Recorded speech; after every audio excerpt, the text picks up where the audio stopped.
You're listening to Time and Other Thieves, reflections and conversations on the nature of existence. This episode originally aired in radio format on February 3rd, 2022.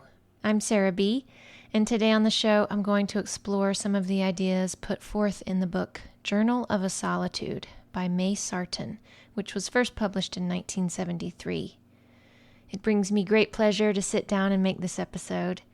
This pleasure is a continuation and deepening of the pleasure I felt when first discovering the book, and the pleasure I have felt in knowing it's been on my shelf, and finally, the exquisite pleasure of reading it from start to finish.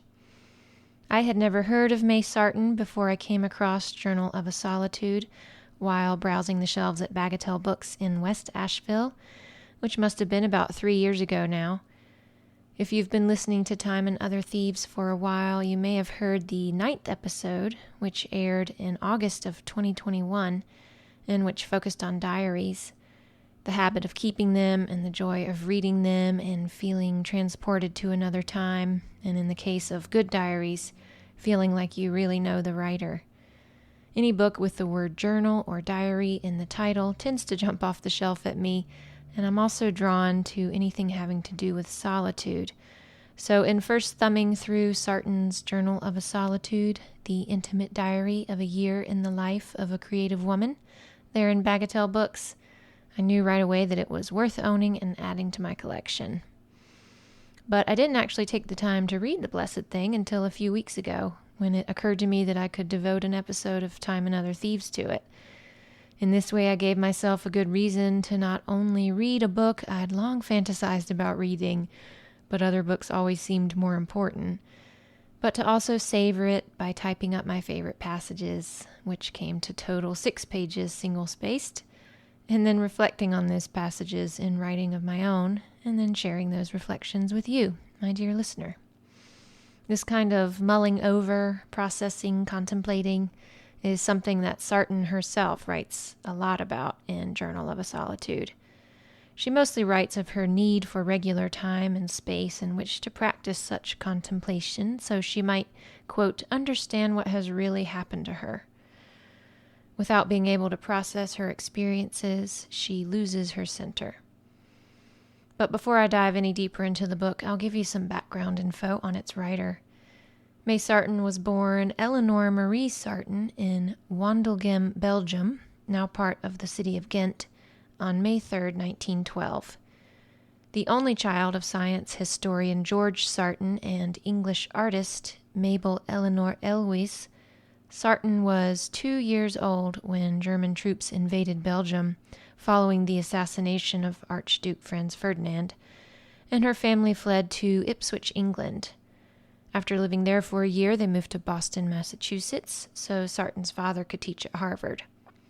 As a girl, Sarton was interested in theater and poetry.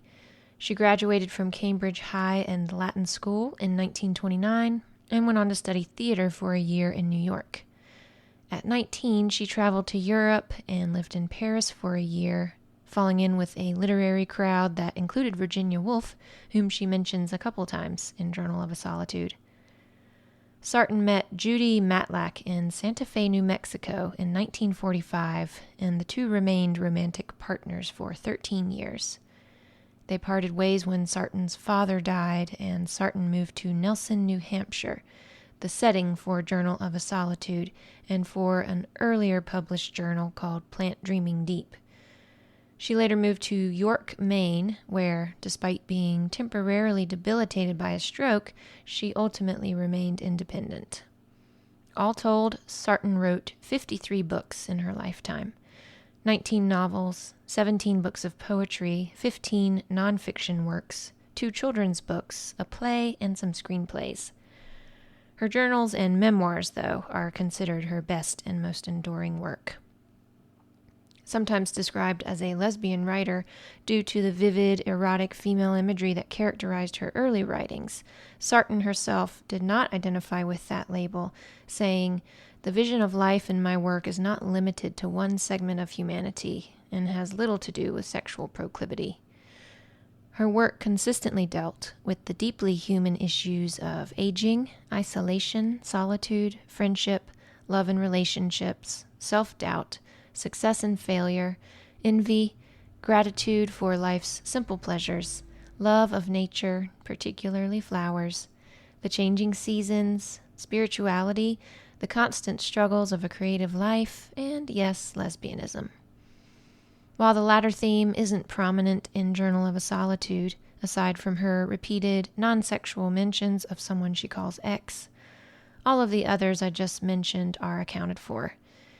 She is also, at times, a social critic, disturbed here by how many people expect applause and recognition instantly for performance in an art or craft that they haven't even begun to learn, and wondering there if machines are to blame for this instant success mentality.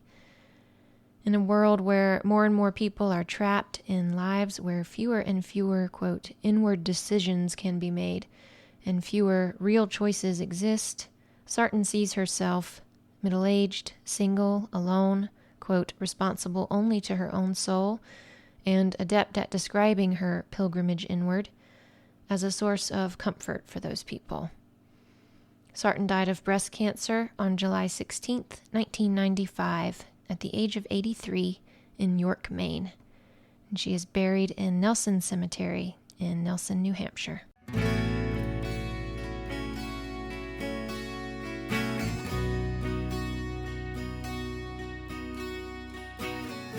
Journal of a Solitude contains 85 entries of widely varying lengths and spans a little less than 200 pages, starting on September 15th, 1970, and ending on September 30th, 1971, when Sarton is 59 years old.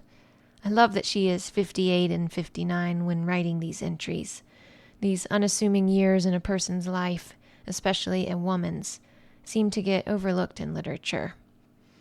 I'd like to officially start my discussion of Journal of a Solitude by reflecting on some of Sarton's reflections on writing and on what it generally means to be an artist. Then I'll explore what she says about solitude, and then love and relationships, which, funnily enough, is a theme implied by the theme of solitude. For someone who's used to living alone, Sarton has a lot to say about dealing with other people. I also love her thoughts on obligation/responsibility, on suffering, on aging, and on God. But first, art, and writing in particular, my favorite of the arts.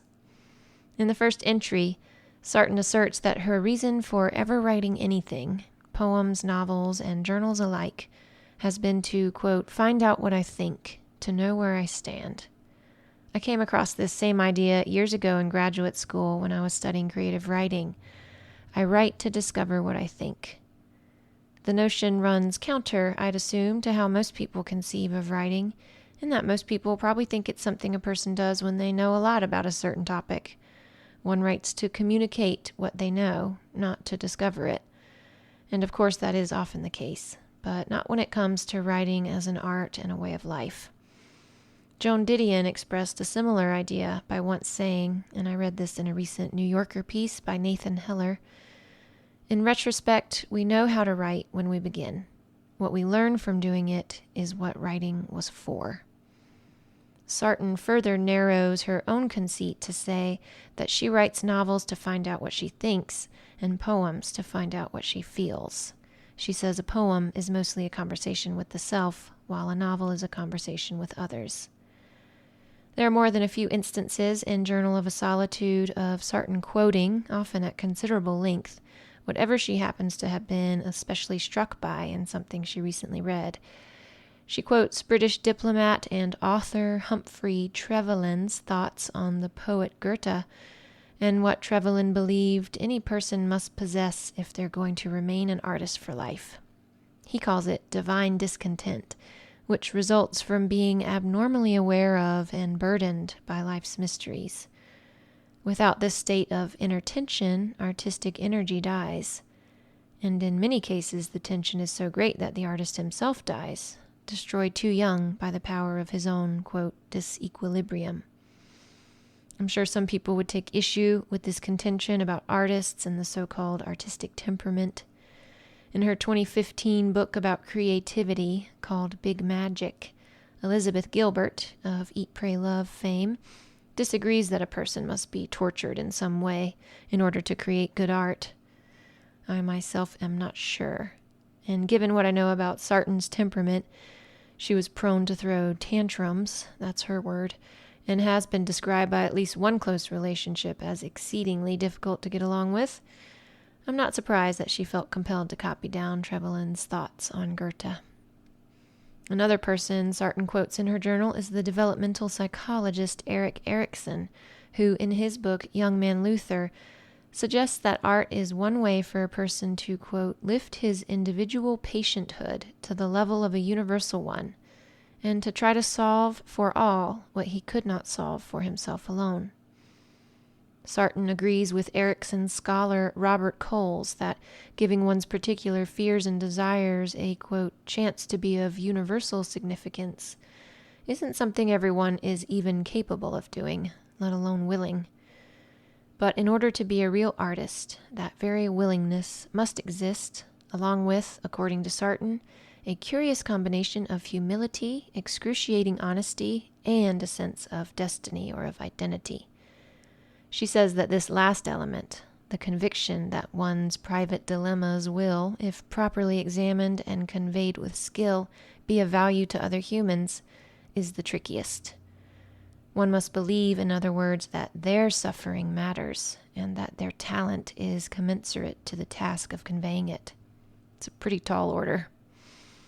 In a further explication of this notion, Sarton asserts that the artist-writer must also set aside her fear of hurting others in her life by revealing a given personal truth. If the artist's purpose is to understand the human condition, and through that understanding, free the self up to its greatest potential for action and creation, then she must start by understanding herself, and she cannot do that while hiding. We have to be willing to go naked, she says. And if we hurt others by doing that, so be it. Later in the journal, in the context of talking about intimate relationships, she says that, quote, the fear of pain and of causing pain is no doubt a sin. We have a responsibility to be honest, both in our lives and our art, and we should want others to be just as honest with us, even if it brings us pain.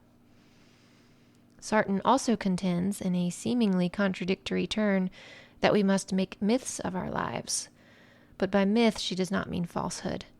She means it in a Jungian sense, and she does quote Jung in her journal, which I'll address later.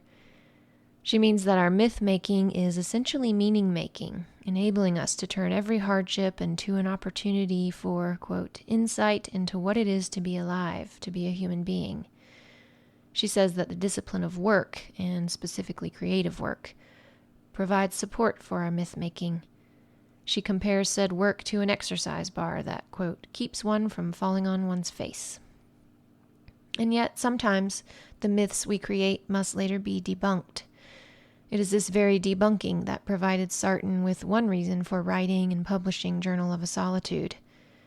In an earlier journal, published in 1968 as Plant Dreaming Deep, she'd created, quote, a myth of a false paradise.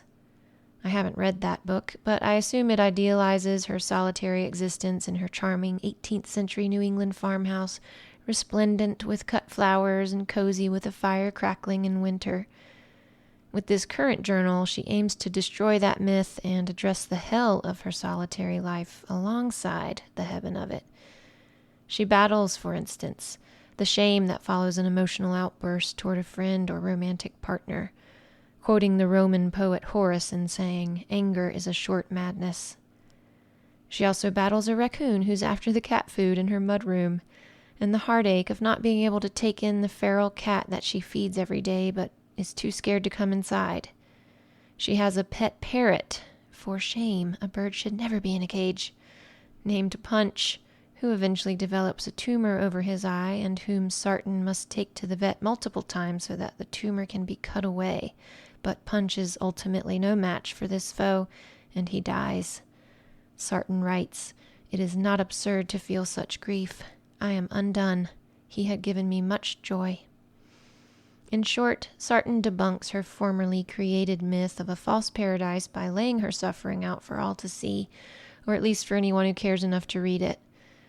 Sometimes the simple act of watering houseplants and thereby fulfilling, quote, a simple need, a living one, can save her from succumbing to the depths of despair. She realizes that it's far more interesting how one handles depression than one's reasons for having it in the first place. On one particularly down-in-the-dumps morning when just the task of getting out of bed feels impossible, Sarton receives a much-needed jolt of energy from the sight of a single beam of sunlight on the yellow-frilled cup and outer petals of a daffodil that was part of a bouquet she'd placed on her bureau. She kept flowers in the house year-round, either collecting them from her garden or buying them in town, and they are real presences in her life, perhaps saving her life with their beauty. After letting her gaze rest on that sunshot daffodil for a while, Sarton posed this question to herself. What do you want of your life? And the answer came to her with startling clarity. She already had exactly what she wanted. She just needed, quote, to be commensurate, to handle it all better. And I wonder how many of us could say the same of our own lives. How many of us have exactly what we want from life and just need to handle it all better.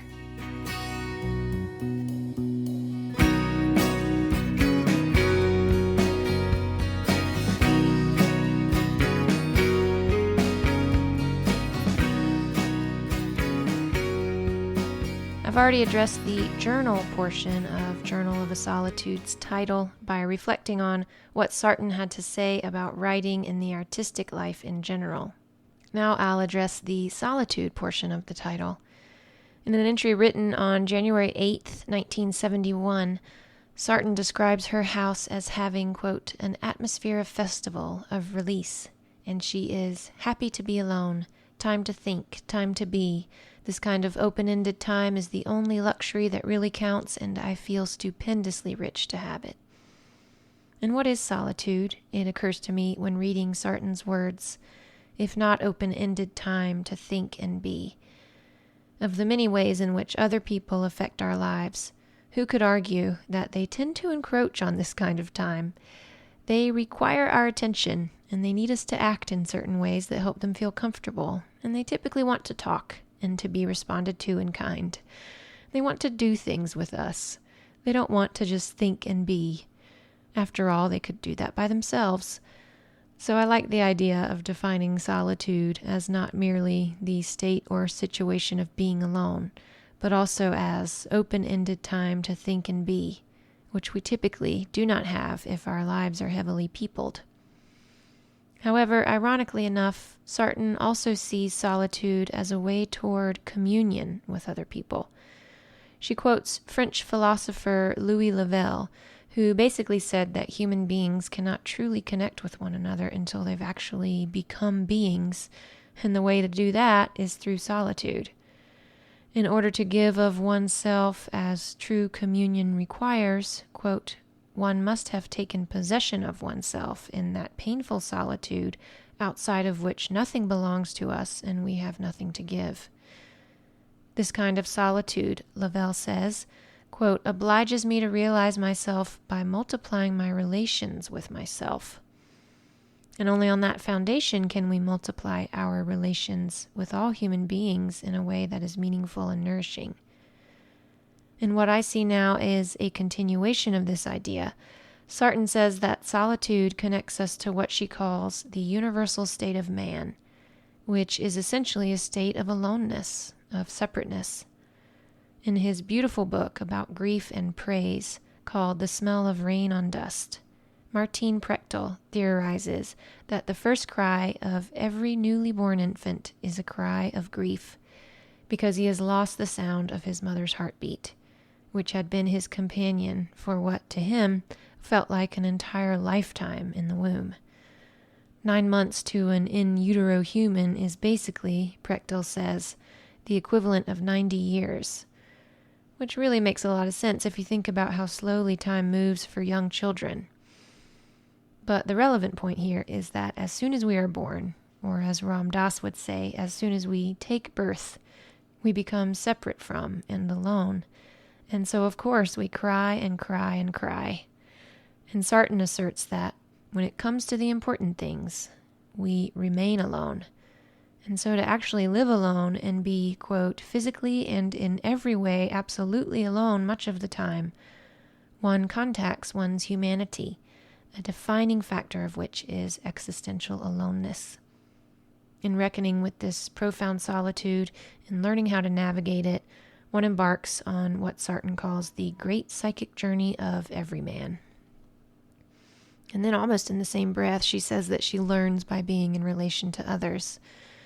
She goes on to say that her choice to live alone is surely not the best solution to what we might call the human problem. She allows that her solitude has enabled her to create art, 53 books in all, as you may recall, but it demands a high price, and its currency is emotional maturity and happiness. Sarton suggests that if she could be married or otherwise share her day-to-day home life with another person and still have space around me and time around me, then she would probably choose that path. But her own life experiences and observations of society showed her that such solitude is not possible in a marriage, and most definitely not possible if one has children. She was writing this in 1970, and I'd argue that it's become even more difficult since then for a person, especially a woman, to have ample space and time around her while also tending to a family or even just a spouse and a couple pets. Because now she must have a career too, even if she might not really want one. Our lives have become much more expensive, and I'm convinced our children have become much more needful, but that's a topic for another episode. And isn't it interesting that we tend to focus on the dichotomy of kids and career, with the question being, can we have both? When meanwhile there's this other really important part of being human that we're not even considering in our quest to have it all. Can we have kids and a career and some time to our freaking selves? Time to simply think and be and discover who the hell we are underneath all the doing and striving and tending to. Time to process what's happened to us and what we've learned from it and how we'd like to proceed. I'm writing this in the middle of a busy week. And as I write, I see that I'm trying to have all three of those things. Not kids. Thank you, premature ovarian failure. And I really mean that. Thank you. But a husband and 2 dogs and a household to maintain, and a career, I'm a psychotherapist, and an artistic life with ample time for what Walt Whitman called creative loafing, and time to myself. And I don't just mean time to myself to create what I long to create, but time to do nothing, essentially time to meditate. And for whatever reason, this week, which contained its usual responsibilities of career, marriage, household, and radio show, along with a social engagement and 2 doctor's appointments, I was able to prioritize meditation, and in doing that, in sitting still and silent for 15 minutes each morning after yoga, I realized how important it was to be doing that. A common reason people give for not meditating when they claim to really want to is that they're too busy. And the ironic thing is that the busier you are, the more you could benefit from meditation and therefore absolutely should make time for it. I speak from experience. The more we have going on in our lives, the more there is to process.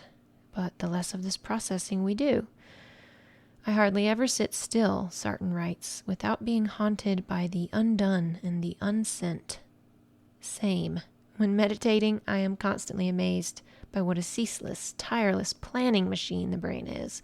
What else do we have to do, it says. What else do we have to do, and how are we going to do it, and when, in what order? But that moment of realizing that I have once again succumbed to the haunting, to borrow Sarton's word, gotten swept up in discursive thought and future tripping, is a moment of pure relief and freedom.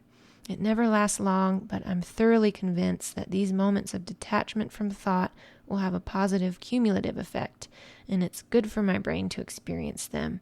And I'm certain that the less we meditate, the harder it is to meditate, because there's that much more of what Sarton calls silt, unexplored experience that literally chokes the mind.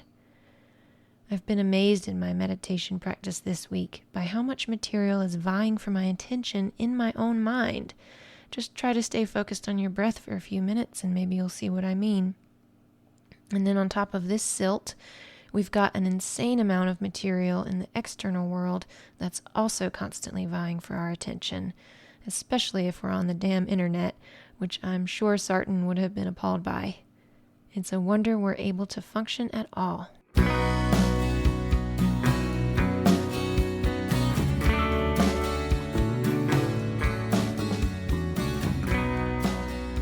But function we must. We are humans, and for most of us that means having relationships with other humans.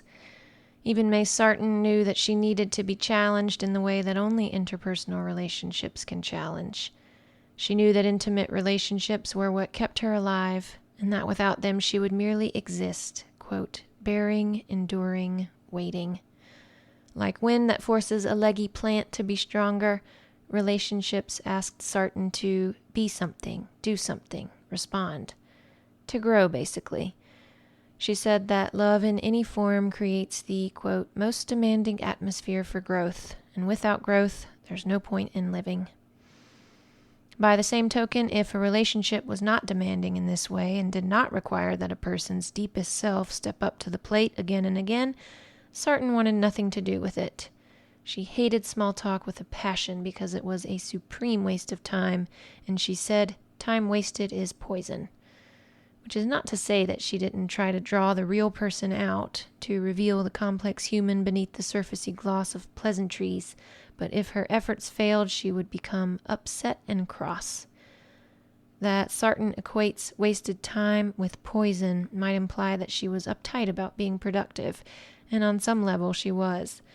There was a part of her, a part resembling her father, who saw it as a, quote, damaging, sinful day, the day that doesn't end in exhaustion due to overexertion. But another part knew this wasn't true, and Sarton valued the empty days, in which her psyche could, quote, rest, wander, live in the changing light of a room, not try to be or do anything whatever. This was most assuredly not a waste of time. Nor was, she asserted, any time spent in nature. But small talk always was. When it came to her intimate relationships in 1970, when she was writing Journal of a Solitude, Sarton was also realizing the importance of detachment. She probably would have liked what Anthony DeMello, whom I talked about in the very first episode of Time and Other Thieves, had to say about detachment, or the opposite of what she called clutching. Clutching is the surest way to murder love, she wrote. I appreciate this image, which calls to mind a fragile bird being crushed within a clenched fist. Like any other fragile thing, love must be handled carefully. We want to hold on tight for fear of losing it, but if we squeeze too tight, it shatters, and we get wounded in the process. This notion is basically synonymous with if you love something, set it free, which doesn't mean you stop being in a relationship with it. It means you stop burdening it with your expectations and misplaced needs. Sounding very familiar to Anthony DeMello in the book Awareness, Sarton writes, attachment, even that which imagines itself selfless, always lays some burden on the other person. And DeMello would add that real love makes no demands. In letting go of her attachments to people, which again doesn't mean she stops wanting to see them or stops caring about them, but simply means she stops making her emotional needs their problem, Sarton is better able to appreciate her own self and her own life, quote, in all its riches, depth, freedom for soul-making. Life becomes easier when we're not putting so much energy into clutching and clinging, and letting go is also a gift to the person we've been clutching to. Sarton says that detachment is, quote, perhaps the greatest gift we can give to another human being.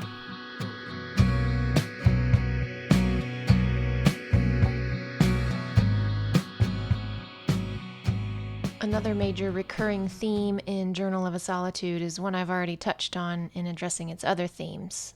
The difficulty and suffering that characterize life, and the despair that defines humanity.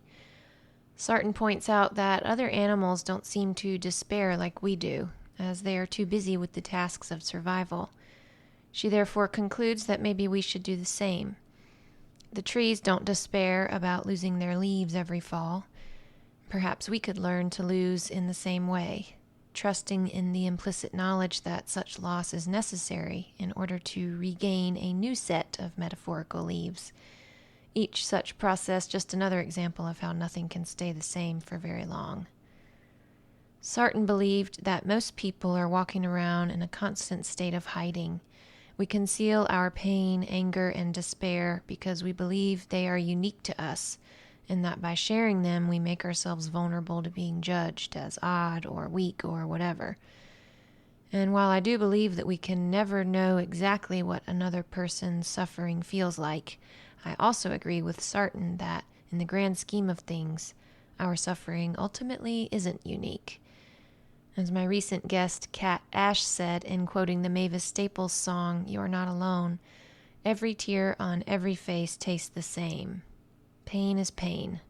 Sarton contends that it can be a comfort to know we're all in this painful life thing together, and that, quote, very few people could be called happy. I'd add that it can be humbling, too, to realize that our suffering is not special and does not make us special. But what it can do, if we let it, is help us grow. To quote Rilo Kiley, with every broken heart, we should become more adventurous. But the common temptation is to become more protective of our wounded selves, to prioritize safety over growth. Sarton quotes historian, educator, and philosopher Gerald Hurd, who said, "A person must go unprotected, that he may be constantly changed." Not to mention, all that armor is really heavy. Isn't it funny that what so many of us fear, change, is what life essentially is, and we could therefore say that many of us fear life itself? We want the good stuff to stay in place and the bad stuff to move on along. But all of it comes and goes. And all too often, it seems, to quote Joni Mitchell's "Down to You," that pleasure moves on too early and trouble leaves too slow. Sarton writes, "It seems altogether right and appropriate that we should have to wait for a seed to become a flower, and that said flower, once bloomed, cannot last forever. But we struggle to apply this same attitude of acceptance to our own lives in the events comprising them."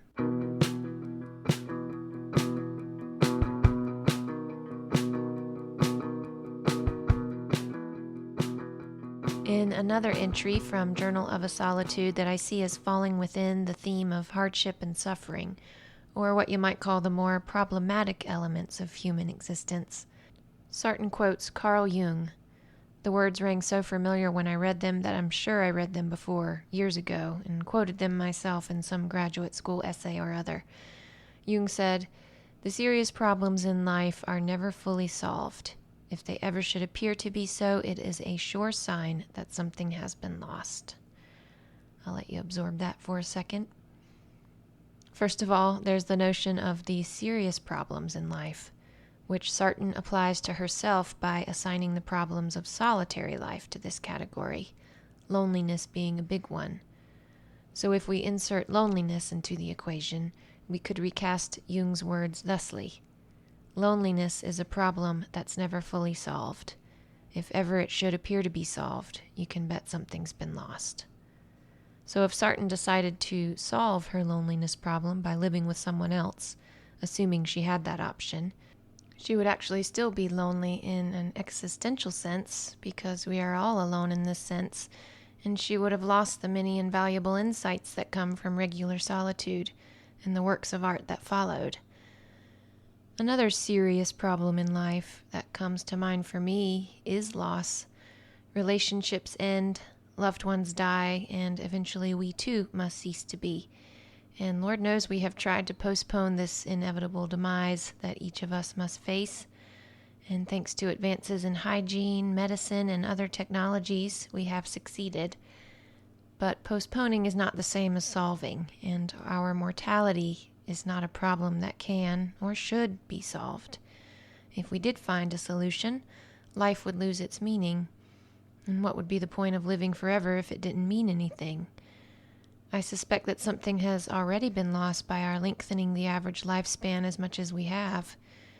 With how much more earnestness and intention, and at the same time irreverence and playfulness, might we approach life if we expected to die at, say, 40 instead of 80? Jung goes on to say, the meaning and purpose of a problem seems not to lie in its solution, but in our working at it incessantly. This alone preserves us from stultifaction and petrifaction. For Sarton, continuing to live alone and to write poems and journal entries about that experience was a way to work incessantly at the very problem of living alone. Another problem that comes to mind that many people struggle with is aging, and not just to the extent that it relates to our mortality, but I mean the physical signs of aging, which so many people try to cover up or even erase through mild interventions like makeup and hair dye, and through more extreme ones like plastic surgery. Where the latter intervention is concerned, I'd say that something is most definitely lost. I'd love to know, for instance, what Courtney Cox would actually look like today if she hadn't had so much work done. I bet she'd be much more beautiful, despite her wrinkles. And of course I know that it doesn't matter what I think, and that Courtney Cox should be able to do whatever she wants to her face, and maybe she's not doing it to please others, but to please herself. I nonetheless believe that she herself has lost something by having all that work done. She's lost her own age. Can she not be proud of her age, as Sarton so wholeheartedly is, and say, as Sarton does, "Do not deprive me of my age, I have earned it"? Even in dyeing their white hair, women deprive themselves in this way, not just of a chance to feel proud for having made it this far in this maddening life and for having this white hair to show for it. They also deprive themselves of the oh-so-interesting experience of seeing someone in the mirror who is, because of that white hair, noticeably older. That is a person we must relate to a bit differently than we did to the person who preceded her. Of course, if your hair doesn't make your slow decay apparent, something else likely does. Eyelids are a dead ringer. And again, I don't condemn anyone for dyeing their hair. I myself never leave the house without makeup on. But I'm not sure how much of that has to do with age, as I've been that way since college. And the way our bodies change is another big one. Menopausal women, for instance, naturally develop more of a belly. It has something to do with estrogen. But instead of engaging in the very interesting work of accepting that belly and maybe even learning to love it as a manifestation of our body's wisdom, as something our bodies need to have, many of us instead work even harder at flattening that belly, either through exercise or surgery, and something very important is lost indeed. I could go on with more examples of how problematic problem solving can be, but you probably get the point. I'll just take this opportunity to segue into something Sarton says about tidying up, which is a mundane task that I'm sure many people consider problematic, something they'd rather not do. But Sarton says there is a mystical right under the material act of cleaning and tidying, for what is done with love is always more than itself and partakes of the celestial orders. When we outsource our cleaning and tidying responsibilities to machines and gadgets, we rob ourselves of the opportunity to partake in a mystical right. Maybe instead of seeing these tasks as onerous, just something to get through and ideally get rid of, we should focus instead on how we do them. Can we do them with love instead of resentment? Maybe everything we do can be approached as a mystical right.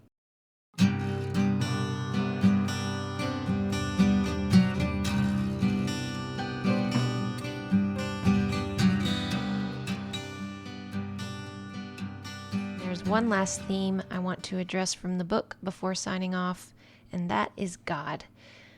Sarton quotes French Jesuit priest, scientist, and philosopher Pierre Teilhard de Chardin in his Divine Milieu, which is a book I've seen referenced elsewhere, including in Aldous Huxley's The Perennial Philosophy.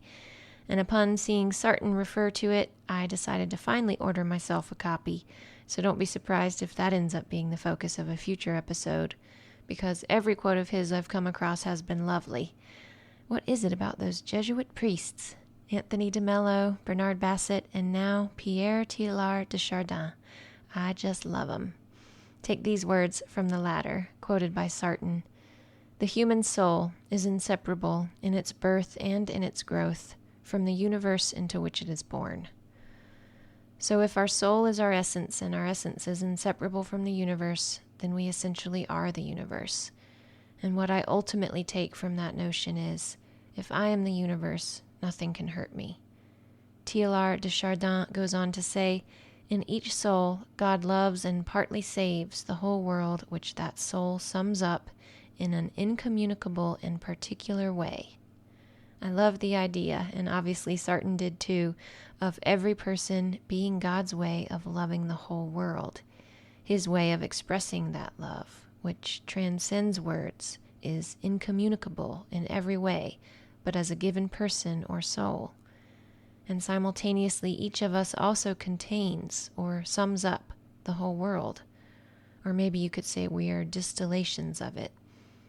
Where Henry David Thoreau made the earth say beans, God makes the universe say, well, Henry David Thoreau, and May Sarton, and Pierre Teilhard de Chardin, and Carl Jung, and Sarah B., and every other person that's ever lived and ever will live.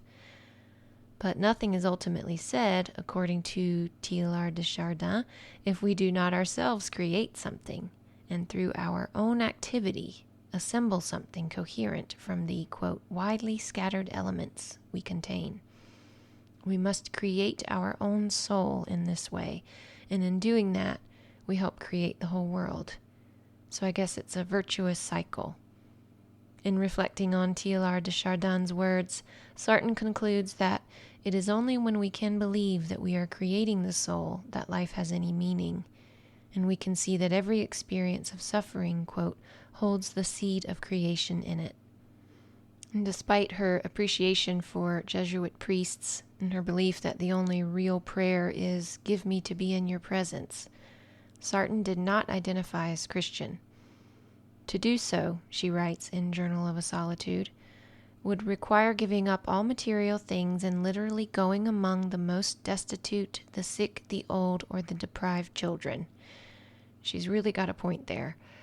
I was struck when reading Tolstoy's translation of the Gospels a couple years ago by how very hardcore Jesus was in his total lack of attachments, and by how clear and concrete his exhortations were to do exactly as Sarton is saying here, to do what Sarton herself is not willing to do, nor am I, and so she does not call herself Christian, nor do I. To be Christian in the way that Christ was, the guy the religion is named after, would be a serious undertaking indeed. Most people just aren't that serious. So a Christian, by this definition, is therefore incredibly rare. And that's how I'm going to leave it today. My apologies for any scatteredness or non sequiturs or excessive associativeness in today's episode. Journal of a Solitude, being a container for one woman's wide-ranging thoughts on what it means to be human, has those same qualities, so I wouldn't be surprised if my reflections on it do too. Big thanks to May Sarton for writing down her thoughts and feelings and for living the solitary life that felt like her destiny, and from which so many of us can continue to benefit. I'm definitely going to get my hands on a copy of her other acclaimed journal, Plant Dreaming Deep, and look forward to living vicariously through her again while reading it, knowing deep down that I do not actually want the kind of solitude that she needed to survive. I like to fantasize about having open-ended time and space to myself in some remote locale, but I know I'd all too soon start missing my husband and my dogs, so I'm content to make do with this room of my own, where I record this radio show, do yoga and meditate, and I'm grateful for never being made to feel guilty for any of it. I hope you'll tune in again next Thursday morning when I'll be sharing a conversation I recently had with my friend Sunny Pillay about the I Ching. It's going to be a fun one. I'm Sarah B., and I thank you so much for listening to Time and Other Thieves.